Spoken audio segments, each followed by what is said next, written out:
Here we've got Lenovo K6, and let me show you how to perform a soft reset of this device.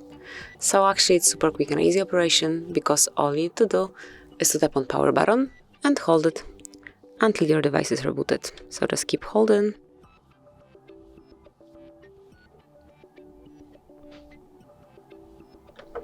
And now you can leave it.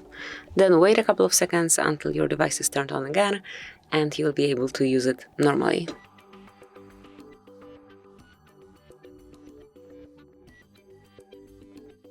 And that's it. As you can see, now you can smoothly unlock it and use as usually. So this is it, that will be all. Thank you for watching. Please subscribe our channel and leave the thumbs up.